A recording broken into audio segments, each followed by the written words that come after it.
তোষামোদ নয়, ক্ষমতাকে প্রশ্ন করাই গণমাধ্যমের কাজ। আমরা প্রশ্ন করতে চাই আপনার হয়ে, জানতে চাই আপনি যা জানতে চান। শুরু করছি গ্লোবাল টেলিভিশনের নিয়মিত আয়োজন প্রশ্নগুলো সহজ। এই অনুষ্ঠানে আমরা চলমান ঘটনার নানা তথ্য বক্তব্য তুলে ধরি। অতিথিদের কাছে জানতে চাই সেসব তথ্য ও বক্তব্যের প্রতিক্রিয়া ও বিশ্লেষণ। সঙ্গে আছি আমি অ্যাডভোকেট আবুহেনা রাজ্জাকি। আজকের বিষয় রোহিঙ্গা সংকট, স্পষ্ট নয় সরকারের পদক্ষেপ। এ বিষয়ে আলোচনার জন্য নিশ্চিত আছেন এবি পার্টির যুগ্ম সাধারণ সম্পাদক ব্যারিস্টার নাসরিন সুলতানা মিলি। স্বাগত আপনাকে। ধন্যবাদ। এবং কিছুক্ষণের মধ্যে আমাদের মাঝে উপস্থিত হবেন ছাত্র ইউনিয়নের সাবেক সভাপতি শরীফুজ্জামান শরীফ। আমরা আলোচনায় যাব তার আগে দুটি কথা বলি আপনাকে। রোহিঙ্গা সংকট অবশ্যই একটা সংকট। আমাদের সংকট অনেক আছে, বিদ্যুৎ সংকট, গ্যাস সংকট। আজকে সেটা যেহেতু আলোচনা করব না, তারপরে বলছি এর সাথে আমাদের এই রোহিঙ্গা সংকট একটা বিশাল ব্যাপার। মিয়ানমার থেকে পালিয়ে আসা প্রায় 12 লক্ষ রোহিঙ্গা বর্তমানে বাংলাদেশে আশ্রয় নিছে। প্রশ্ন হচ্ছে এই সংকটের সমাধান কোথায়? রোহিঙ্গা কি নিরাপদে মিয়ানমারে ফিরতে পারবে, এই প্রশ্ন, নাকি সংকট আরও দীর্ঘ হবে? বাংলাদেশ বারবার বলছে রোহিঙ্গাদের নিজ দেশে ফিরিয়ে নেওয়াই স্থায়ী সমাধান। জাতিসংঘ বাংলাদেশের দ্রুত স্বেচ্ছামূলক ও টেকসই প্রত্যাবাসনের উপর জোর দিচ্ছে, কিন্তু বাস্তব পরিস্থিতি খুবই কঠিন। এই সব কিছু বিবেচনায় নিয়ে যদি আমরা আলোচনায় যাই, আলটিমেটলি তো আমরা একটা সমাধান চাই বা সমাধান হওয়া উচিত। সেক্ষেত্রে যদি আমি আপনাকে প্রথমে প্রশ্ন করি, রোহিঙ্গা সংকটটাকে আপনি কোন লেভেল, কোন ধরনের সংকট দেখছেন এবং এটা কোন পর্যায়ে আছে এখন বলে মনে করেন? ধন্যবাদ রাজ্জাকি ভাই, সবসময় আপনার সাথে টকশো করি। আজকে আপনি ওপারে, আমি এপারে, খুব ভালো লাগছে। রোহিঙ্গা, আপনি তো সংকটের কথা বললেন, যেটা অনেক সংকট আছে এখন, এমন একটা পর্যায়ে হয়েছে সংকটই আর সংকট। তো রোহিঙ্গা সংকটটা হলো এই সবগুলো সংকটের মধ্যে সবচেয়ে কঠিনতম সংকট। কারণ কি, আপনি গ্যাস ক্রাইসিস, ফুয়েল ক্রাইসিস, এটা আমাদের অভ্যন্তরীণ ক্রাইসিস। এগুলো আমরা ধীরে ধীরে সমাধান করব। এটা আমাদের ডিসিশন, অভ্যন্তরীণ ডিসিশনের উপর ডিপেন্ড করে। আমাদের সরকার কিভাবে আপনার জ্বালানি তেল আমদানি করবে, অথবা নতুন এক্সট্রাকশন করবে সেগুলোর উপরে, অথবা আপনি যদি বলেন চাকরি, অথবা যেটাই বলেন, এগুলো অভ্যন্তরীণ। বাট রোহিঙ্গা সংকটটা কিন্তু শুধু অভ্যন্তরীণ না, এটা আমাদের হাতে। বরং আমরা সবচেয়ে বড় শরণার্থী শিবির পালছি এই মুহূর্তে সারা দুনিয়ার মধ্যে। আমরা একটা ডেভেলপিং কান্ট্রি হয়ে, তৃতীয় বিশ্বের একটা দেশ হয়ে, পৃথিবীর সবচেয়ে বড় শরণার্থী শিবির আমাদের দেশের মধ্যে কন্টেইন করছি। কিন্তু আমাদের এই শরণার্থী শিবির, ওরা কিভাবে রিপ্যাট্রিয়েশন যেটাকে বলে আর কি, এটা কিভাবে হবে, এই ডিসিশনটা আমাদের হাতে সবচেয়ে কম। এই ডিসিশন মেকিংয়ের পার্ট মেবি 10%। এটার অ্যাকচুয়ালি এই ডিসিশনটা যারা নিতে পারে এবং যাদের উদ্যোগে এটা আসলে হতে পারে, যদিও কখনো হয়, সেটা হলো চায়না, ইন্ডিয়া এবং ইউএন এবং আপনার ইউএস। তো এখন ধরেন আপনার বাসায় ডাকাত পড়েছে, আপনি খুব করে চাচ্ছেন এই ডাকাতরা আবার এসে আবার বসেও আছে, এরা বের হোক। এখন আপনি চাচ্ছেন বের হোক, এখন আপনার প্রতিবেশীর তো কোনো ক্ষতি হচ্ছে না, ক্ষতি হচ্ছে তো সে কেন চাবে এরা বের হোক? তো সেই জন্য ইন্ডিয়া অথবা চায়না অথবা ইউএসএর তো এটা মাথা ব্যথা না। বরং এখন যেটা হয়েছে, রিসেন্টলি আপনি যদি দেখে থাকেন, রোহিঙ্গা শিবির থেকে রোহিঙ্গারা দ্যাট বিকেম পলিটিসাইজড, ওখান থেকে বলা হয়েছে রোহিঙ্গারা অস্ত্র হাতে নিতে জানে। সে এইটা যে শুধু শরণার্থী সমস্যা হয়ে আছে এখন আর তা না, এটা কিন্তু এখন আমাদের আইন শৃঙ্খলা পরিস্থিতির, মানে এমনি তো নিম্নগামী, তারপরে আইন শৃঙ্খলাতে আরেকটা বড় প্রবলেম হিসেবে থাকবে। বিশেষ করে আপনি যদি কক্সবাজারে বেড়াতে যান অথবা দেখতে যান, আমরা যতবারই কক্সবাজারে গিয়েছি, এটা কিন্তু আপনার ওইখানকার লোকাল যে মানুষ, তাদের সাথে কিন্তু রোহিঙ্গাদের একটা বড় ক্ল্যাশ আছে আমি দেখেছি লোকাল মানুষের সাথে। কারণ লোকাল মানুষরা তারা মনে করছে এই রোহিঙ্গাদের কারণে তাদের রিসোর্সেস তারা এনাফ পাচ্ছে না, অথবা বাজারে জিনিসপত্রের দাম বাড়তে, কারণ রোহিঙ্গা ক্যাম্পে আপনার যে ওরা তো হলো বসে বসে, মানে ওদের, মানে কক্সবাজারের লোকালদের কথা, এরা তো বসে বসে বিদেশি সাহায্য খাচ্ছে, ওদের তো কোনো কাজ করতে হচ্ছে না, কিন্তু কাজ তো আমাদেরকে করতে হচ্ছে। কিন্তু এদের কারণে যে একটা বড় জনগোষ্ঠী আছে, বিদেশিরা আসা যাওয়া করে, আপনার নিত্য প্রয়োজনীয় জিনিসের দাম বাড়তি। আচ্ছা, আপনি ফাঁকে একটা কথা বললেন বিদেশি সাহায্য তো অবশ্যই আন্তর্জাতিকভাবে এগুলো আসে এই ধরনের আশ্রয় দিলে, কিন্তু সেই সাহায্য কিন্তু এখন অনেক কমে আসছে। ইভেন যুক্তরাষ্ট্র কমাই দিছে। তো যদি কমাই দিতে থাকে তাহলে আলটিমেটলি লোডটা পড়বে বাংলাদেশ সরকারের উপরে, এবং বাংলাদেশ সরকারই কতখানি লোড নিতে পারবে এক, আর দুই হচ্ছে এই যে অস্ত্র হাতে নিতে জানে বলছেন, তাতে তাদের সার্ভাইভালের প্রশ্নে তারা কি আরও বেশি সন্ত্রাসী টাইপের হওয়ার সম্ভাবনা আছে বাংলাদেশে? জি, আমি সেটাই দেখছি। মানে আমরা তো প্রথমত আমাদের যে সিএইচটি যেটাকে বলি, চিটাগং হিল ট্র্যাক্স এরিয়াতে, ওখানে যে সেপারেটিস্ট গ্রুপ যারা আছে তাদেরকেও কিন্তু নিয়ে আমাদের একটা মানে সভরেন্টি, সার্বভৌমত্বের একটা সমস্যা সবসময় বিরাজমান থাকে। শান্তি বাহিনীর সাথে আমাদের চুক্তি আছে, কিন্তু সমস্যা কিন্তু অন অ্যান্ড অফ হয় ওখানে। এই জন্য কিন্তু আমাদের পার্মানেন্ট মিলিটারি পোস্টিং আছে ওখানে। তো সেইখানে যদি ওই জায়গাতেই আপনার সিএইচটির পাশেই যখন কক্সবাজারে আপনি আরেকটা শরণার্থী শিবির থেকে যদি আরেকটা সেপারেটিস্ট মুভমেন্ট শুরু হয়, আমাদের বাংলাদেশ গভর্নমেন্টকে এটা কন্টেইন করার মতো শক্তি এখন কি আছে কি না, এবং যেই প্রতিবেশী দেশ আমাদেরকে সকাল বিকাল চিকেন নেক কেটে দিবে বলে হুমকি দেয়, তারা কি এখানে মদত ইন্ধন দিচ্ছে কিনা সেটাও আমরা কিভাবে জানি, এবং সেটা কিভাবে কনফার্ম করা হচ্ছে বাংলাদেশের পক্ষ থেকে? এটা কিন্তু আপনি যেটা বললেন সরকারের পদক্ষেপ ক্লিয়ার না, আমরা কিছুই জানি না আসলে কি করা হচ্ছে। যেটা আপনি বলেছেন খাদ্য সংকোচন করা হয়েছে, খাদ্য সহায়তা যেটা বেসিক সহায়তা $12 থেকে $8 করে নেওয়া হয়েছে এবছর, এবং টোটাল যে এইড দেওয়া হতো সেই এইড 26%, 2026-এ 26% কমিয়ে আনা হয়েছে, 2025-এও একটা পার্সেন্টেজ কমিয়ে আনার পরে সেটারও আরও 26% 2026-এ কমিয়ে আনা হয়েছে। তো এভাবে যখন সংকোচন হবে তখন তো ইউএস এইড অথবা ইউএন এইডটা চলে যাবে, ওরা তো আর এখানে কিছু করবে না, কিন্তু তার মানুষটা কার কাছে থাকবে? বাংলাদেশ গভর্নমেন্টের কাছেই থাকবে।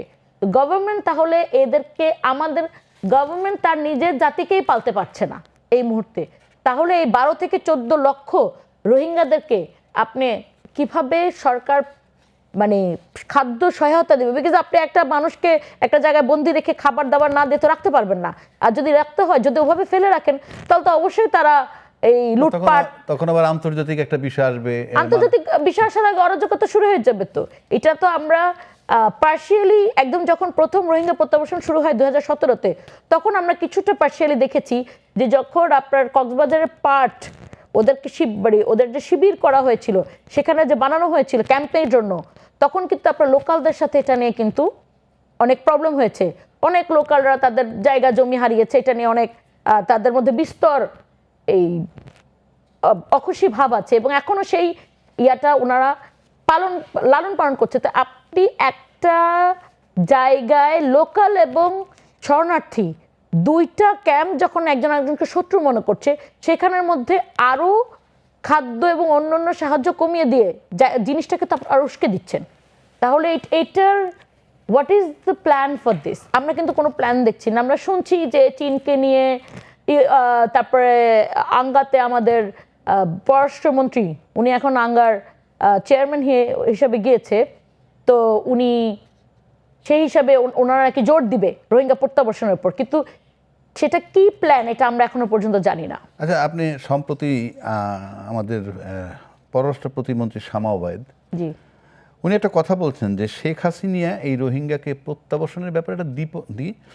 দ্বিপক্ষীয় চুক্তি করেছিল। দ্বিপক্ষীয় চুক্তি মানে ইনফ্যাক্ট মায়ানমার সরকার এবং বাংলাদেশের মধ্যে, এবং তিনি বলতে চাচ্ছেন যে এই প্রত্যাবাসনের দ্বিপাক্ষিক চুক্তিটাই 12টা বাজিয়ে গেছে। উনি বলতে চাচ্ছেন এখানে যে এর আগে যখন রোহিঙ্গা কিন্তু এর 78 সালেও কিছু আসছিল, 92 সালে 78 সালে কিছু, এবং তখন ত্রিপক্ষীয় চুক্তি হয়েছিল। তার বক্তব্যটা হইল এই, তখন ওই দুই দেশ তার সাথে জাতিসংঘ ছিল, তো জাতিসংঘ থাকার কারণে ওইটা তখন তারপরে কিন্তু রোহিঙ্গা ওই পরিমাণ আসে নাই। পাশাপাশি অন্যরকম কথাও ছিল, এই যে আজকে যে কথাটা আপনি বললেন অস্ত্র তুলতে পারে, তখন তো বলা হয়েছিল তাদেরকে প্রয়োজনে ট্রেনিং দিয়ে ফেরত দেওয়া হবে, এ ধরনের কথা ছিল। সে কারণে হয়তো রোহিঙ্গা আসা অনেকটা বন্ধ হয়ে গেছিল, কিন্তু আলটিমেটলি যারা আসছিল সেগুলো আর ফেরত যায় নাই। তো ত্রিপক্ষীয় চুক্তিতে ফেরত যায় নাই, হয়তো ত্রিপক্ষীয় চুক্তিতে সংখ্যা কম। তো এই যে কথাটা বলছেন আজকে যে সরকার ক্ষমতা, তার তো এই দায় চাপিয়ে কি উনি আমরা পার পেয়ে যাব? এই সরকার কি দায় চাপিয়ে দিয়েই তার দায়িত্ব খালাস করবেন যে 12টা বাজিয়ে দিয়ে গেছেন? এটা আমার মনে হয় যে এটা ক্ল্যারিফিকেশন দিতে পারেন যে ওনারা যখন ছিলেন ওনারা কোনো স্টেপ নেন নাই, কিন্তু সেটা বলার পরে যে তার কোনো দায়িত্ব নেই, এটা তো ভুল। যে হামের ব্যাপারে যেভাবে ওনারা বলেছেন যে শেখ হাসিনা সরকার টিকা কিনে নেয় আর অন্তর্বর্তীকালীন সরকার এটার ব্যাপারে স্টেপ নেয় না, এই জন্য হামটা ছড়িয়ে গেছে, কিন্তু ছড়িয়ে যাওয়ার পরে কন্টেনমেন্ট প্ল্যান তো দেন নাই আমাদেরকে। তো সিমিলারলি আপনি যদি রোহিঙ্গা ইস্যুতে আপনারা দ্বিপাক্ষিক চুক্তি করেছে, অসুবিধা নেই, কিন্তু রোহিঙ্গারা তো এখানে আমাদের এখানে আছে, ইউএন ইজ ইনভলভ, ইউএনকে তো আমরা বলতে পারি যে চলো আমরা এটা দ্যাট ইজ ইনভ্যালিড, এটা দিয়ে আসলে কাজ হচ্ছে না, আমরা কূটনৈতিকভাবে কূটনৈতিক চ্যানেলে আবার নতুন করে ত্রিপাক্ষিক, অথবা যদি চার পক্ষও লাগে আরসাকেও যদি এটাকে ইনভলভ করতে হয়, ARSA is a very big factor in it, তো আরসাকেও যদি ইনভলভ করতে হয়, বিকজ আরসা যদি না মানে তাহলে আপনি কি একটা শান্তিপূর্ণ প্রত্যাবাসন করতে পারবেন না। তো ওকেও যদি ইনভলভ করে আপনার চারটা পক্ষের চুক্তি করতে হয় তাহলে সেটাই করা উচিত। আমি আপনার কাছে আসবো। দর্শক ইতিমধ্যে আমাদের মাঝে এসে উপস্থিত হয়েছেন ছাত্র ইউনিয়নের সাবেক সভাপতি শরীফুজ্জামান শরীফ। স্বাগত আপনাকে। আপনি একটু দেরি করছেন, হয়তো ট্রাফিক জ্যাম বা অন্য কোনো কারণ থাকতে পারে, যেটা খুব স্বাভাবিক আমাদের জন্য, দোষের কিছু না। তো আপনার কাছে যেহেতু আপনি আসছেন, আপনার কাছে একটা প্রশ্ন, যে রোহিঙ্গার উপর আমরা আজকে আলোচনা করছি। রোহিঙ্গা নিয়ে সরকারের নীতি, বর্তমান সরকারের নীতিটা অনেকটা অস্পষ্ট, ক্লিয়ার কিছু পাওয়া যাচ্ছে না আমাদের কাছে। পাশাপাশি এখনো কোনো পরিষ্কার রোড ম্যাপ নাই। এই বিষয়টা আপনি কিভাবে দেখছেন? ধন্যবাদ আপনাকে, ধন্যবাদ আমার সাথের আলোচক এবং দর্শক শ্রোতাদেরকে। প্রথমেই একটু অস্বাভাবিকতা বলি, আপনার সাথে অনেক দিন ধরে টেলিভিশনে টক শো করেছি, আমরা এক পাশে ছিলাম। আজকে প্রথম আপনি আমার উল্টা পাশে বসেছেন, তবে এটা এক ধরনের প্রাউড ফিল করছি। আশা করি আমরা যেভাবে আগেও কথা বলতাম এভাবেও দর্শককে বলার চেষ্টা করব। রোহিঙ্গা ইস্যুটাকে, এটা আমার কাছে যদি জিজ্ঞেস করেন, আমি নিজে জানা এবং বোঝার জন্য বেশ কয়েকবার রোহিঙ্গা ক্যাম্পে গিয়েছি, গুড, নিজে পরিস্থিতিটা দেখার জন্য। এই ইস্যুটা আমরা বাধ্য হয়েছি, আন্তর্জাতিক সম্প্রদায় আমাদের সাথে এক ধরনের বড় রকমের প্রতারণা করেছে। যে পরিস্থিতি তৈরি হয়েছিল আমাদের সীমান্তে, তাতে সীমান্ত না খুলে দেওয়ার কোনো সুযোগ ছিল না। কিন্তু রোহিঙ্গা ইস্যুটাকে এক একজনে এক এক দৃষ্টিতে দেখেছে। তখনকার প্রধানমন্ত্রী যিনি, তিনি বলেছিলেন যে আমার বোন বলেছে যে বুবু 18 কোটি মানুষকে খাওয়াতে পারবে আর এই কয়টা মানুষকে খাওয়াতে পারবে না। অর্থাৎ প্রথমত তাদের ধারণা ছিল যে তারা আমাদেরকে খাওয়ান, 18 কোটি মানুষকে খাওয়ান। তারপরে ধারণা ছিল যে শরণার্থী ইস্যু কেবলমাত্র ডাল ভাতের ব্যবস্থা করাই হচ্ছে বিষয়। শরণার্থী ইস্যুটা কেবল ডাল ভাতের ইস্যু না, এটা ম্যানেজমেন্ট এবং তার সাথে অনেক ধরনের স্টেক হোল্ডারের সাথে যুক্ত থাকে। এক, এবং আমরা একটা পর্যায়ে গিয়ে সীমান্ত খুলে দিয়েছিলাম। কেবলমাত্র সেটা না, সেই সময়ের সরকার না, ওই সময়ের বিরোধী দলের নেত্রী মরহুম বেগম খালেদা জিয়া তখন লন্ডনে ছিলেন এবং তিনি একটা সংবাদ সম্মেলন করে বলেছিলেন রোহিঙ্গাদেরকে মানবিক আশ্রয় দেওয়ার জন্য সীমান্ত খুলে দিতে হবে। আমরা অনেকেই এই কথাটা এখন বলি না, আমরা বলি যে ওই সময়ের সরকার নোবেল পুরস্কার পাওয়ার লোভে এটি করেছিল। আপনার মনে থাকার কথা, সেই সময়ে আমাদের সোশ্যাল মিডিয়ায় আমরা একটা হাইপ তুলেছিলাম যে প্রয়োজনে আরেকটা বিয়ে করব। ওই রোহিঙ্গার যে কিশোরীরা আসছে তাদেরকে বিয়ে করে ঘরে নিয়ে রাখবো, কারণ এদেরকে রক্ষা করা আমাদের দায়িত্ব। আমি আপনাকে বলি, আমি নিজে গেছি, খোঁজ নিয়েছি, আসলে কেউ বিয়ে করেনি। তারা ওই ক্যাম্পের মধ্যে অমানবিকভাবে মানবেতর জীবনযাপন করছে। শরীফ ভাইও ইয়া করেনি, ভলান্টিয়ার করে নাই এই ব্যাপারে, ঠিক আছে। তো আমি ওইটা বলিনি আর কি, বলেন নাই তাই সেই। তবে আমি রোহিঙ্গা ইস্যুতে মোটামুটি জানা বোঝার চেষ্টা করেছি এবং জানা বুঝে আমি কিছু লেখালেখির সাথেও যুক্ত হয়েছিলাম। আমার বেশ কিছু লেখা বেরিয়েছে এবং আমার মনে আছে সর্বশেষ সমকালে একটা লেখা বেরিয়েছিল বছর 3 আগে, নাফ নদীর ওপারে আহারে, এই শিরোনামে। তো এর ভেতর থেকে আমি কতগুলো তথ্য এগুলো আনার চেষ্টা করেছি। এখন রোহিঙ্গা ইস্যুটা এটা কেবলমাত্র বাংলাদেশ এবং রোহিঙ্গার মধ্যে সীমাবদ্ধ না। এটা যেহেতু একটা আন্তর্জাতিক সম্প্রদায়ের মধ্যে যুক্ত হয়ে পড়েছে, জাতিসংঘের এই এই ইউএনএইচসিআর অর্থাৎ শরণার্থী বিষয়ক যে সংস্থা ইউএনএইচসিআর, তারা এটার সঙ্গে দেখভাল করে। বাংলাদেশ সরকার তাকে নানা সময় টেকনিক্যাল সাপোর্ট দেয়, আন্তর্জাতিক সহযোগী সংস্থাগুলো তারা সাপোর্ট দেয়। কিন্তু মজার ব্যাপার হলো এই রোহিঙ্গাদেরকে নিয়ে সবাই রাজনীতি করে এবং তাদেরকে নিরাপদ প্রত্যাবাসন, এই ইস্যুটা আমাদের এখানে রাজনীতিবিদদেরকে, আমি আপনাকে আরও স্পেসিফিক করে বলি, সেই সময়ে তাদেরকে সীমান্ত খুলে দিয়ে বাংলাদেশে থাকার সুযোগ করে দেওয়ার জন্য যে রাজনৈতিক দাবি উঠেছিল, তারপরে সরকার পরিবর্তন হয়েছে, আওয়ামী লীগ দীর্ঘদিন ক্ষমতায় ছিল, তারা রোহিঙ্গাদেরকে ভাষান্তরে নিয়ে গেছে এবং অনেকগুলো এর মধ্যে উত্থান পতন হয়েছে। কিন্তু তার বাইরে যে রাজনৈতিক দলগুলো গত প্রায় 10-12 বছরে, 12 বছর হচ্ছে তাই তো, 17 থেকে হ্যাঁ মোটামুটি 9 বছর 9 বছর এই 9 বছরে আমাদের অন্য যে রাজনৈতিক দলগুলো তারা বিদেশিদের সাথে বহুবার বিভিন্ন বিষয়ে বসেছে, গণতন্ত্র প্রতিষ্ঠা, মানবাধিকার ইস্যু, উন্নয়ন ইস্যু, কিন্তু আপনি কারো আলোচনার এজেন্ডার মধ্যে দেখবেন না যারা বলেছে যে রোহিঙ্গাদেরকে ফিরিয়ে নিয়ে যাওয়ার জন্য আপনার সহযোগিতাটা কি। রাজনৈতিক দলগুলো, অথচ এখানে যে স্টেক হোল্ডার যারা আছে, আপনি একমত হবেন যে রোহিঙ্গাদেরকে ফিরিয়ে নেওয়ার ব্যাপারে চীন একটা বড় ভূমিকা রাখতে পারে, একটা বড় ভূমিকা রাখার সুযোগ আছে। রোহিঙ্গাদেরকে ফিরিয়ে নেওয়ার ব্যাপারে এখানে মালয়েশিয়ার একটা সুযোগ আছে। আমরা গত গণ অভ্যুত্থানের পর বাংলাদেশের বহু পলিটিক্যাল লিডার চীনে গেছেন, চীনের সাথে কথা বলেছেন, কিন্তু আমি কারো আলোচনার মধ্যে শুনিনি যে তারা চীনের ইস্যুটা সামনে নিয়ে এসেছেন। তারা মনে করেছেন এটা আগে শেখ হাসিনার এজেন্ডা ছিল, তারপরে হচ্ছে ডক্টর মোহাম্মদ ইউনূস সরকারের, যেহেতু তিনি একটা আশাবাদ ব্যক্ত করেছিলেন যে এরা ফেরত যাবে এবং এই দায়িত্বটা হচ্ছে ওই সরকারের।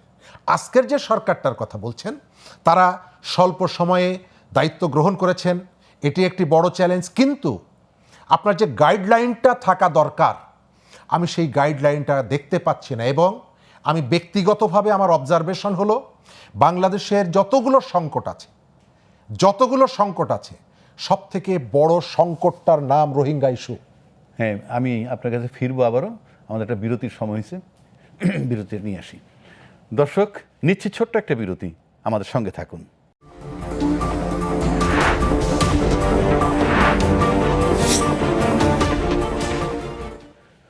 দর্শক, বিরতির পরে ফিরে এলাম, সরাসরি চলে যাচ্ছি আবারও আমার ছাত্র ইউনিয়নের সাবেক সভাপতি শরীফুজ্জামান শরীফ আপনার কাছে। আপনার কাছে আমি একটা প্রশ্ন রাখতে চাই যে আসলে রোহিঙ্গা বোধহয় কোনো স্ট্যাটাস না, মানে রোহিঙ্গা, আমার কথা হলো যে বাংলাদেশে যে আশ্রয় দেওয়া হয়েছে রোহিঙ্গাদের, এদের তো আপনি মর্যাদা দিবেন, প্রত্যাবাসন করাবেন, যাই করেন না কেন, তাদের তো আপনার একটা স্ট্যাটাস দিতে হবে, মানে তাদের পরিচয়টা কি, এই পরিচয়টা আপনাকে প্রশ্ন রাখতেছি আমি। মানে এদেরকে কি আসলে মর্যাদা কি, তারা কি শরণার্থী নাকি শুধুই আশ্রয় প্রত্যাশী, তাদের অধিকার আসলে কতটা আছে? আপনার তো অধিকার থাকার জন্য শরণার্থী যেমন আন্তর্জাতিক একটা স্ট্যাটাস, এবং এই শরণার্থীর যে বিষয়টা আসছে, এটা 1951 সালে জাতিসংঘে যে কনভেনশন হয়, 67 সালে সেটা প্রোটোকল হিসেবে সংশোধিত হয়, কিন্তু বাংলাদেশ এই কনভেনশনে স্বাক্ষর করেনি। তা সত্ত্বেও 92 সালে কিছু রোহিঙ্গাকে শরণার্থী হিসেবে আশ্রয় দিছিল। বাট এটার যে ব্যাপকতা, এই 10-12 লক্ষ, এদের এখন পর্যন্ত অফিসিয়াল স্ট্যাটাসটা কি? ধন্যবাদ। শরণার্থী ইস্যুটা বেশ জটিল, তার সাথে আপনি রাজনীতি, ধর্ম, আবেগ, ইমোশন কোনো কিছু মেলাতে পারবেন না, এবং একটার সঙ্গে আর একটা সাংঘর্ষিক। আপনি খেয়াল করবেন যে পাকিস্তান এবং আফগানিস্তান উভয় দেশের মানুষের ধর্মের বন্ধনটা একই রকম, অথচ তার শরণার্থীকে তাড়িয়ে দেয়, পিটিয়ে তুলে দেয়, আফগান শরণার্থীকে চাবুক মেরে উঠায় দেয়, আবার আফগানিস্তান যখন সুযোগ পায় তাদের উপরে আক্রমণ করে। আপনার আয়লান কুর্দির কথা মনে আছে, চারিদিকে বন্দুক তাক করা কাদের? ধর্মীয়ভাবে যে বন্দুকওয়ালারা, তারা সবাই তার কাছে থাকার কথা, আয়লান কুর্দিকে তার পরিবারকে সহযোগিতা করার কথা, কিন্তু কারো সহযোগিতা না পেয়ে তার পরিবার সাগরে ভাসলো। কেন ভাসলো? এই কারণে যে শরণার্থীকে সবাই অবজ্ঞা করে, তাদের ঝুঁকিপূর্ণ মনে করে এবং এক ধরনের বোঝা মনে করে। আমাদের এখানে যারা আছে, ওই যেটা বললাম, শরণার্থী ইস্যুটা বিশেষ করে আমাদের রোহিঙ্গা ইস্যুটা, এই ইস্যুটায় সাফার করছে আমরা, ভারত কিছুটা সাফার করছে এবং মালয়েশিয়া কিছুটা সাফার করছে। কিন্তু আমরা তাদের জন্য যে মর্যাদাপূর্ণ যে পরিবেশ সেটা নিশ্চিত করা যায়নি। কেন যায়নি? ওই যেটা বললাম যে আইনের কতগুলো বাধ্যবাধকতা আছে, কতগুলো ফাঁকফোকর আছে এবং ইন্টারন্যাশনাল কতগুলো কনভেনশন আছে। আন্তর্জাতিক সম্প্রদায় যে প্রতিশ্রুতি আমাদেরকে দিয়েছিল, সেই প্রতিশ্রুতি তারা রক্ষা করেনি। তারা মনে করেছে আমার কাঁধের উপরে চাপিয়ে দিয়েছে, এখন বাকি যেটা তুমি মোটামুটি এদেরকে রেখে দাও, মাঝে মাঝে আমরা আসবো, কিছু টাকা পয়সা দিব, বাজার টাজার করার জন্য দিয়ে যায়। আপনি খেয়াল করে দেখবেন, হ্যাঁ, তাই হচ্ছে। ক্রমশই এবং কমতেছে সেটা, এটা কমে আসছে। কারণ তাদের যখন হয়ে গেছে। আমাকে এক ডেভেলপমেন্ট অ্যাক্টিভিস্ট সেখানে কাজ করেন, তিনি তার অভিজ্ঞতার কথা বলছিলেন বছর 3 আগে। তো অভিজ্ঞতা কি? তিনি আমাকে বললেন যে প্রথম যখন তারা আসে, আশ্রয় দেওয়া হয়, বলল যে আমরা যে মানে হিউম্যানিটেরিয়ান আসপেক্টে তাদের জন্য যে প্রজেক্টগুলো নেই, আমরা 1 লিটার পানি তার কাছে পৌঁছাতে আমাদের যখন প্রায় 700 টাকা খরচ হচ্ছিল, তখন আমরা আমাদের দাতাদেরকে যখন জানাই যে আমার খরচটা এই পর্যন্ত, কারণ যেহেতু ফান্ডিংটা তারা করবে, আমাদেরকে বলা হয় যে 600 টাকা কেন, যদি 1000 টাকাও প্রয়োজন হয় তারপরেও তাকে এই সাহায্যটা পৌঁছে দিতে হবে। আর ক্যাম্পের আশপাশে তাদের যে ধরনের উপকরণ সাপোর্ট করা হয়েছে, এবং আমাকে অনেকে বলেছে যে তাদের জন্য প্রথম দিকে যে ভোজ্য তেল ঢাকায় অভিজাত পরিবারগুলো অনেক সময় সে ভোজ্য তেল দিয়ে রান্না করতে পারে না, এখন হচ্ছে ক্রমশই সহযোগিতাটা কমিয়ে আনা। এবং বাংলাদেশের ডেভেলপমেন্ট সেক্টরে যত ধরনের সাপোর্ট ছিল, আপনি জানেন যে এনজিওগুলো ক্রমশই সংকুচিত হয়ে গেছে, অন্যান্য জায়গায় কার্যক্রম, এবং প্রত্যেকেরই রোহিঙ্গা ক্যাম্পে কাজ আছে। কেন? কারণ হচ্ছে ফান্ডিংটা সেখানে চলে যায়। বাংলাদেশ এই জায়গাটায়, স্ট্যাটাসের যে জায়গাটা, বাংলাদেশ কি প্রপারলি ইন্টারন্যাশনাল কমিউনিটির কাছে এই ইস্যুটাকে অ্যাড্রেস করতে পেরেছে? পারে নাই। তার ইন্টারনাল এই ধরনের একটা পরিস্থিতি মোকাবেলা করার জন্য আপনার নিজস্ব ভূখণ্ডের মধ্যে রাজনৈতিক ভিন্নতা থাকার পরেও আপনার যে অন্তত কয়েকটা বেসিক জায়গায় যে ঐক্যমতটা দরকার, আমরা কি সেটি দেখাতে পেরেছি? আমাদের রাজনৈতিক দলগুলোর দৃষ্টিভঙ্গিটার মধ্যে কি কোনো আপনি ঐক্য পান না। সুতরাং বাইরের যারা খেলোয়াড় তারা খেলছে। আপনি যথার্থ বলছেন, আমি আপনার কাছে আসবো। আসলে এটা তো আমাদের শুধু শেখ হাসিনার সমস্যা না, শুধু এই সরকারের সমস্যা না, এটা আমাদের সবার সমস্যা। সবার ঐক্যমত্য হওয়াটা আমরা পাই নাই ওভাবে। এখন আমি আরেকটা জায়গায় আসতেছি, আমি আসছি ব্যারিস্টার নাসরিন সুলতানা মীর আপনার কাছে। আমরা জানি যে এটার ভিতরে নাকি মাদকের ব্যবসা হয়, এটার ভিতরে অস্ত্রের মহড়া হয়। তো এটা এখানে যারা আছে, আরেকটা পাশাপাশি এইগুলো যেমন চলমান, আরেকটা ব্যাপার 17 সালে আমরা জানি অনেক প্রেগনেন্ট মহিলা এখানে আসছেন, যারা তাদের সন্তান ভূমিষ্ঠ হয়েছে। আমরা সংখ্যায় হয়তো এই মুহূর্তে জানি না, তখন আসার পর আমরা অল্প কিছুদিনের মধ্যে শুনছিলাম 210 জনের কথা। এখন নিঃসন্দেহে 10-20 হাজার হতে পারে, আমরা ঠিক জানি না। কিন্তু প্রশ্ন ছিল তো, আজকে তাদের বয়স 9 বছর, যেগুলো ওরা তো জানে এটা ওদের ল্যান্ড, ওদেরকে কি শিক্ষা দেওয়া হচ্ছে? এইটা ওদের জন্মভূমি সেটা, নাকি ওরা এখানে উদ্বাস্তু সেটা? কি শিক্ষা দেওয়া হচ্ছে এটা যেমন একটা প্রশ্ন। ওরা যদি এটাকে মাদারল্যান্ড ফিল করে, তাহলে ভবিষ্যতে আমরা কোথায় যাব? আর আমরা যেহেতু রিমুভালের কোনো সুযোগ দেখছি না, এবং শরীফুজ্জামান আপনি দুজনই একমত, যেটা কি একক কোনো বিষয় নয়। এরা নাম কষ্ট আমাদের এখানে ঢুকাই দিয়ে কিছু সাহায্য করছে, এখন পারপাস সার্ভ হয়ে গেছে। এদেরকে নিয়ে ভবিষ্যৎ প্ল্যান কি আন্তর্জাতিক, তাও আমরা জানি না। এই সব কিছু মিলে আপনি আমাকে বলেন, আভ্যন্তরীণ বিষয়ে কেউ ঢুকতেছে না কেন? এই মহড়া চলছে কিভাবে? মাদকের ব্যবসা কীভাবে চলছে? এবং এদের স্বীকৃতি কি? এরা মাদারল্যান্ড হিসেবে এটাকে ট্রিট করছে কি না? তাহলে আপনি সরাবেন কিভাবে এই জেনারেশনটাকে, নতুন জেনারেশনটাকে?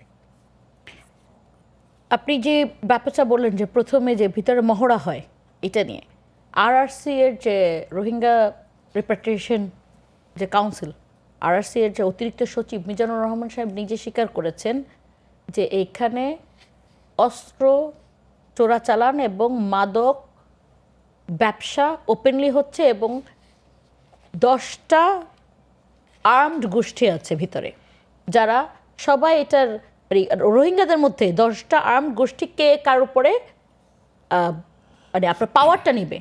ইটস জাস্ট লাইক একটা, কিন্তু ওইটা একটা সেপারেট স্টেটের মতো ক্যাম্পগুলা, 33টা ক্যাম্প আছে ওখানে, একটা সেপারেট স্টেটের মতো।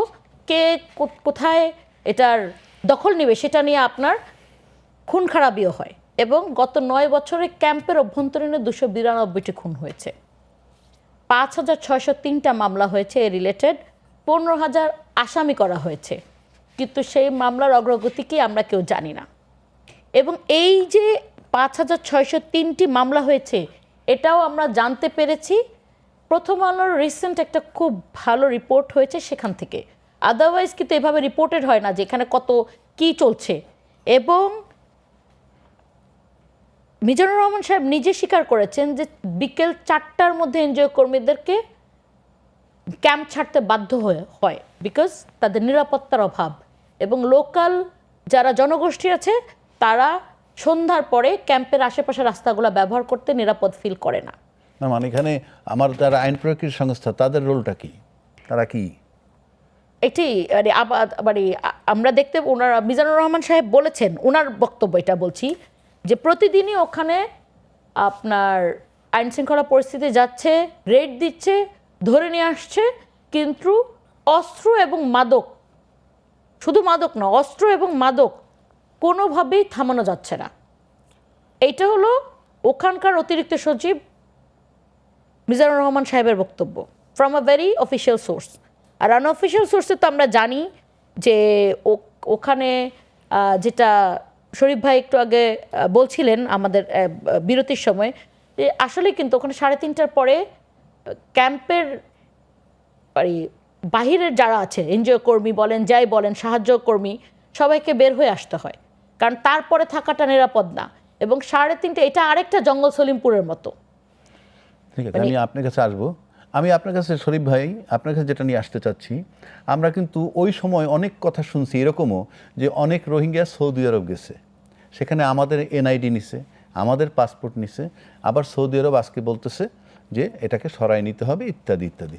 তাহলে এই যে আমরা তো একদিকে রোহিঙ্গা প্রত্যাবাসন চাই, আবার এনআইডিটা কিভাবে পায়, পাসপোর্টটা কিভাবে পায়, আমি আমি আমি ঠিক বুঝতেছি না। এখানে তো সরকার যেমন সরানোর চেষ্টা করতেছে, সেই সরকারের সাথে আমাদের আমলা যারা আছেন তাদেরও একটা আলোচনার পার্ট। কারণ আপনি যখনই মায়ানমারের রাষ্ট্রদূতকে ডাকেন তখন আমাদের পররাষ্ট্র মন্ত্রণালয়ের মহাসচিব সেক্রেটারি জেনারেল বসেন, এই যে বিষয়গুলো আলোচনা করেন। এই বিষয়গুলো নিয়ে আপনার সাথে আমি এই প্রশ্নটা রেখে যাচ্ছি, আমি একটা বিরতি নিয়ে আপনার কাছ থেকে উত্তর নেব। দর্শক, নিচ্ছি ছোট্ট আরও একটা বিরতি, ততক্ষণ সঙ্গে থাকুন।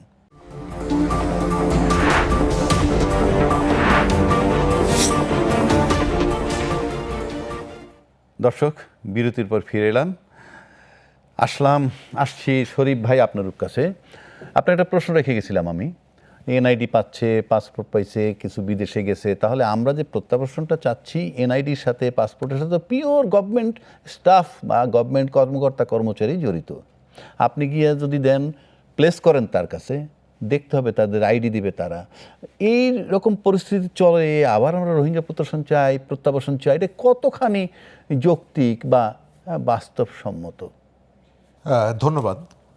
এই ধরনের জনগোষ্ঠী যেখানে আশ্রয় গ্রহণ করে তাকে সেন্টার করে এক ধরনের ব্ল্যাক ইকোনমি এটা সেখানে রোল করে। আপনি দেখবেন ঢাকা শহরের যে সমস্ত বিহারি ক্যাম্পগুলো আছে, ঢাকায় তাদের অনেকেই বলে যে মাদকসহ বিভিন্ন রকমের অপরাধীদের নানা কারণে হয়তো কখনো তাদেরকে কনভিন্স করে, কখনো তাদের দুর্বলতার সুযোগ নিয়ে এই স্পটগুলোতে এক ধরনের কিন্তু অপরাধীর নির্ভর একটা ইকোনমি বিল্ড করে এখানে।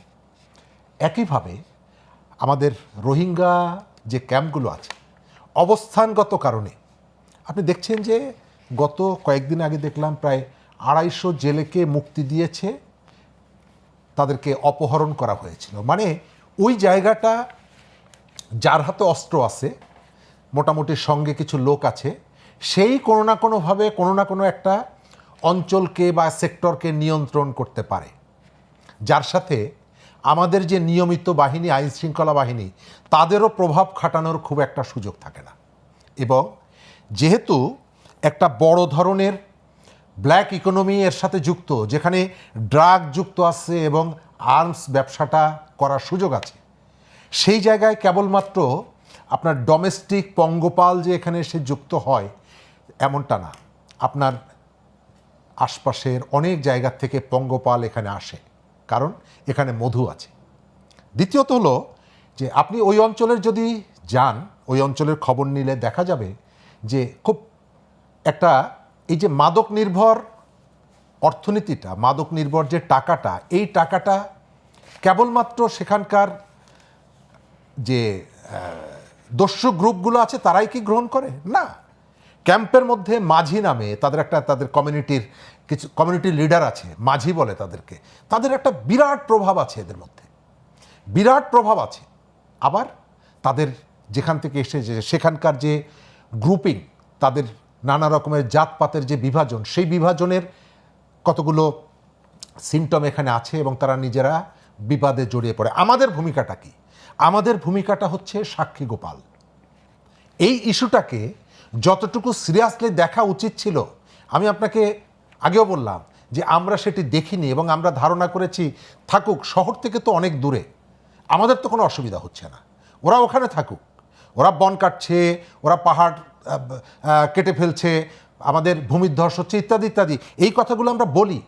কিন্তু যারা সেখানে দায়িত্ব পালন করেন, আপনি তাদের অনুসন্ধান করলে দেখবেন তারা সম্পদে ফুলে ফেপে উঠেছে। কিভাবে সম্ভব? তিনি তো পরিবার নিয়ে সেখানে থাকছেন না, তাহলে তার পকেটে টাকা কিভাবে আসে? তিনি কিভাবে লাভবান হন? তিনি কিভাবে আঙ্গুল ফুলে কলাগাছ হন এইভাবে যে ওই পোস্টিংয়ের সুযোগটাকে, এই যে ব্ল্যাক ইকোনমি, তার কোনো না কোনো পার্টে তিনি নিজেকে যুক্ত করে রাখেন। এবং এই যুক্ততা কতদূর আসে এটা আমি বলতে পারবো না, তবে আমার ধারণা, বলা সম্ভব না, তবে আমার ধারণা, তবে বোঝা যায় ওই টাকাটা আপনি রাজধানী পর্যন্ত আসে। এখন আর রাজধানী পর্যন্ত আসে। এখন আপনার এই সূত্র ধরে যাই, আমি নাসরিন সুলতানা মিলি আপনার কাছে। আমরা ঢাকার মগবাজারে বৈশা মিরপুরের একটা জমিতে যদি একটা কেয়ারটেকার রাখি, সেই জমিটা রাখা কষ্ট হয়ে যায়, তাই না? সেই জমিটা রাখা কষ্ট হয়ে যায়, কেয়ারটেকারটা উঠাইতেও কষ্ট হয়ে যায়। সেক্ষেত্রে এত বড় একটা রোহিঙ্গা 12 লক্ষ সেক্ষেত্রে আমাদের কিন্তু ফুল টাইম উচিত, আমরা যতই এমনি আলোচনা করি না কেন, সবসময় কিন্তু আন্তর্জাতিক কমিউনিটিকে এটার ভিতরে ইনভলভ রাখা উচিত। কিন্তু আমার দেখা মতে কূটনৈতিকভাবে যে আমরা বিবেচনায় যাই, পৃথিবীতে বহু ঘটনা ঘটতেছে। ওই রাশিয়া ইউক্রেন যুদ্ধ চলে, ফিলিস্তিন ইসরায়েল, তারপরে ইরান আমেরিকা, এরকম চলে। এরকম বহু জায়গায় আমাদের কথাবার্তা, আমরা নানান ফোরামে, আন্তর্জাতিক ফোরামে কিন্তু আমরা কন্টিনিউয়াস এই রোহিঙ্গার আলোচনায় কি রাখতে পারতেছি? আনফর্চুনেটলি না। মানে আন্তর্জাতিক আপনি একটু বিশ্লেষণ করেন, আপনার যতগুলো আল জাজিরা থেকে যেগুলো আবার সম্মানজনক যারা আছে, বিবিসি অ্যান্ড এভরিথিং, সারাক্ষণ কিন্তু আপনি প্যালেস্টাইন ইসরায়েল ইস্যু তো প্রতিদিন কিছু না কিছু থাকে, ইউক্রেন রাশিয়া ইস্যুও থাকে। আপনার রোহিঙ্গা ইস্যু কয়বার শুনেন বছরে? একটা রোহিঙ্গা কনফারেন্স হয়, ওই সময় ছাড়া তো আর রোহিঙ্গা ইস্যু নিয়ে কোনো কথা শোনা যায় না। তো এই কনফারেন্সও খুব বেশি আশাজনক যে কিছু দেখতে আমরা পাই সেটা তো না। এবং আমাদের সরকার থেকেও আমরা কূটনৈতিকভাবে কোনো চাপ সৃষ্টি করার কোনো উদ্যোগ দেখছি না। বরং আমি যেটা দেখতে পাই যে হাই কমিশন যেরকম তার জায়গাটাকে, আপনার হাই কমিশনের ভিতরে জায়গাটা কিন্তু তার দেশের ল্যান্ড হিসেবে বিবেচিত হয়, যার যার দেশ, ওটা যার যার দেশ, সেটাই অনেকটা ওরকমভাবেই ইউএনের যে ক্যাম্পগুলা, এগুলা মনে হচ্ছে যে ইউএনের নিজস্ব মালিকানার ভিতরে আছে।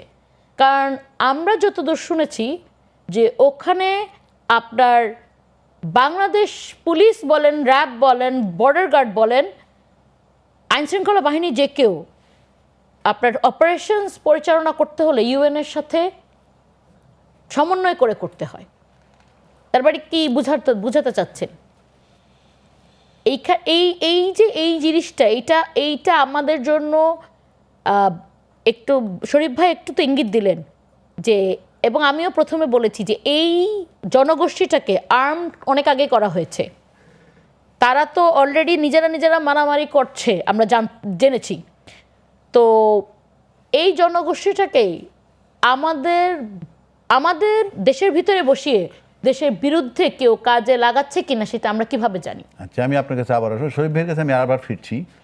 আপনার কাছে অন্য একটা বিষয় নিয়ে, মানে এই প্রাসঙ্গিক, সেটা হইলেই নিরাপত্তা পরিষদের বিষয়টি কিন্তু আমরা খুব জোরালোভাবে তুলতে পারতেছি না।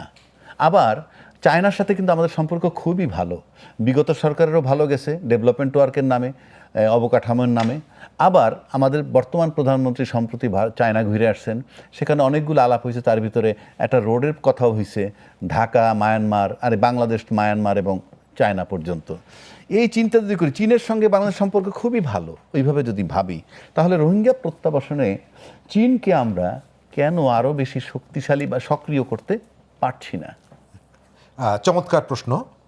তার সাথে আপনার সাথে অনেক সময় আলোচনা হয়েছে।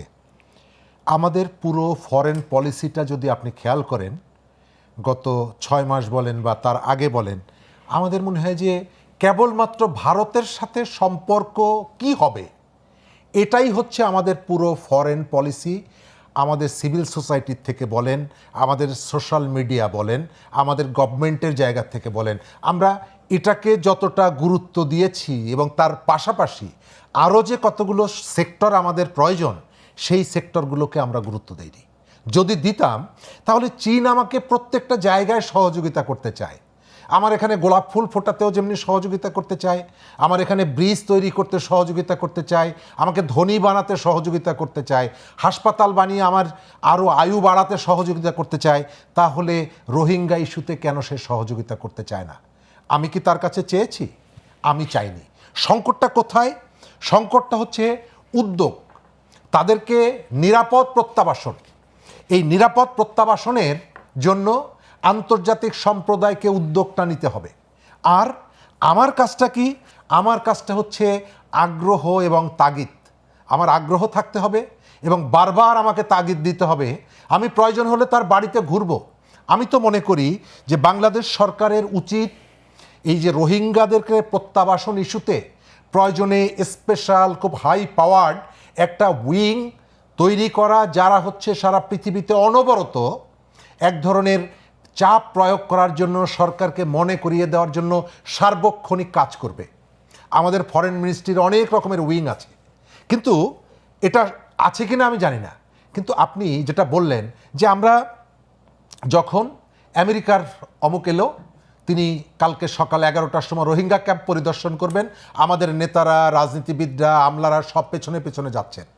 তিনি সেখানে গিয়ে করছেনটা কি? দেখতে যাচ্ছেন ছোট ছোট শিশু। আমি সেখানে এই যে 6-7 বছর বয়সের যারা, যে সমস্ত বাচ্চাগুলো ক্রমশই বড় হচ্ছে, এবং এটি শব্দটা ব্যবহার করাটা ঠিক হবে কিনা আমি জানি না, মনে হয় যেন কিলবিল করে। আপনি দাঁড়াবেন একটু একটা দোকানের সামনে, আমি এরকমের নিজের অভিজ্ঞতা, চারিদিক থেকে 20-25টা একই বয়সের শিশু এসে ঘিরে ধরছে। আপনি কথা বলবেন, ঘিরে ধরছে। তারা বড় হচ্ছে এবং তাদের মধ্যে শুধুমাত্র নাগরিক সমস্ত অধিকার থেকে সে যখন বঞ্চিত হয়, তখন তার ভিতরে যে ক্রোধটা তৈরি হয়, তার মধ্যে যে ক্ষোভটা তৈরি হয়, এবং এই ক্রোধকে আপনি যে কোনো কাজে তাকে ব্যবহার করতে পারেন, এটাকে আপনি তাকে কাজে লাগাতে পারেন। সুতরাং কেবলমাত্র আমরা যে তাদেরকে দেশে ফিরে যাওয়ার জন্য কাজে লাগাবো বা লাগাচ্ছি তা না, তারা এই শিশুদেরকে আমাদের বিরুদ্ধেও তো কেউ না কেউ কাজে লাগাতে পারে। আমরা সেই স্পেসটা দিয়ে রেখেছি এবং এদেরকে নিয়ে আমাদের ডিপ কোনো ভাবনা আছে, গভীর কোনো ভাবনা আছে। আমরা এটা ভাবি। আপনি যেটা জিজ্ঞেস করলেন যে আমরা এই সমস্ত ফোরামগুলোতে, আমাদের তো আগ্রহ নেই। আমরা এই বিষয়টা তো ছেড়ে দিয়েছি যে এটা জাতিসংঘ, এবং মাঝে মধ্যে আমরা যাব, বছরে একবার একটা অনুষ্ঠান করব, যখন বৈঠক হবে ইন্টারন্যাশনাল ফোরামে আমাদের বক্তৃতার মধ্যে 2 লাইন থাকবে, কিন্তু ইস্যুটাকে মেন করে এটা সমাধানের জন্য যে অনবরত যে প্রচেষ্টা। এবং আমার কাছে মনে হয় বাংলাদেশের এই মুহূর্তে যতগুলো চ্যালেঞ্জ আছে, আপনি প্রভার্টি বলেন, আপনি হাম বলেন, আপনি স্বাস্থ্য ইস্যু বলেন, আমার কাছে মনে হয় বাংলাদেশের সবথেকে বড় চ্যালেঞ্জ হচ্ছে রোহিঙ্গাদেরকে ফিরিয়ে দেওয়া, কারণ এটার সাথে আমাদের রাষ্ট্রীয় অখণ্ডতা এর সাথে যুক্ত আছে। অনেক সুন্দর কথা বলেছেন। একটু অপেক্ষা করে আমরা একটা বিরতি থেকে ফিরে এসে আবার শুনবো। দর্শক, নিচ্ছি আরও একটা বিরতি, আমাদের সঙ্গে থাকুন।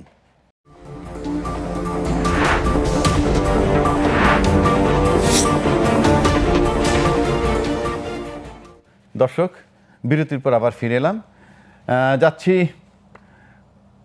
এবি পার্টির যুগ্ম সাধারণ সম্পাদক ব্যারিস্টার নাসরিন সুলতানা মিলির কাছে। আপনার কাছে যে প্রশ্ন আমি রাখবো সেটা হলো এই, যেখানে ধরেন রাশিয়ার সাথেও কিন্তু মায়ানমার একটা ভালো সম্পর্ক, রাশিয়ার সাথে ভারতের একটা ভালো সম্পর্ক, ভারত আবার আমাদের প্রতিবেশী, ভারতের বক্তব্য প্রতিবেশী প্রথম, ভারতের প্রতিবেশী মিয়ানমারও।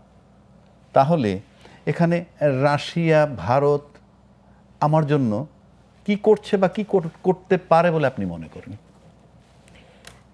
রাশিয়া ভারত আমার জন্য কি করতে পারে, আর আগে কথা হলো কেন করবে। You have to have that bargaining chip. আপনি যেটা শরীফ ভাই রাইটলি বললো যে এটা আপনার চায়নার কাছে চাইতে হবে, তো তারপর তো চায়না আপনাকে এটার ব্যাপারে হেল্প করবে। কেন চায়না সেধে যে একটা জিও পলিটিক্যাল ক্রাইসিসের মধ্যে পা দিবে, তাই না? এটা তো একটা জিও পলিটিক্যাল ক্রাইসিস, এটাকে আগে রিকগনাইজ করতে হবে যে আপনার রোহিঙ্গা ক্রাইসিসটা একটা জিও পলিটিক্যাল ক্রাইসিস। এখানে মায়ানমারের যে জান্তা সরকারকে কি চায়না আপনার পোর্ট এবং রোডস তৈরি করে দিচ্ছে না? দিচ্ছে। তো চায়নার কি সেই অ্যাক্সেসিবিলিটি তো লেভারেজ নেই যে তারা বলবে যে তোমরা রোহিঙ্গাদেরকে রিপাট্রিয়েট করো, তাদের এলাকা তাদেরকে বুঝায় দাও? ওটা তো একটা ওদের বাসস্থান ছিল, তো এমন না যে ছিল না। তো চায়না উইলিং হতে হবে। সিমিলারলি ইন্ডিয়া উইলিং হতে হবে আমাদেরকে এই ব্যাপারে হেল্প করতে, এবং ইন্ডিয়া সেটা মানে এমনি উইলিং হবে না। এখান থেকে ইউএনের একটা বড় রোল আছে। ইন্ডিয়াকে বলতে হবে যে এটা নিয়ে আমাদের সবার একসাথে বসে কাজ করতে হবে, because this is not their problem only, it is our problem. প্রবলেমটা হয়ে গেছে, আপনাকে আমি প্রথমেই বলেছি, এইটাকে আমাদের প্রবলেম ধরা হয়েছে, কিন্তু এই প্রবলেমের সলিউশন আছে ওদের হাতে, আমাদের হাতে নেই। তো আমাদের প্রবলেম এখন ধরেন কালকে হঠাৎ করে ইউএন তার অফিস গুটায় চলে গেল, আপনার তো মানে কারোই কিছু যাবে না। না এই রোহিঙ্গারা আপনার ইন্ডিয়াতে যাবে, না রাশিয়াতে যাবে, না চায়নাতে যাবে, না সৌদি যাবে, এরা এখানেই থাকবে।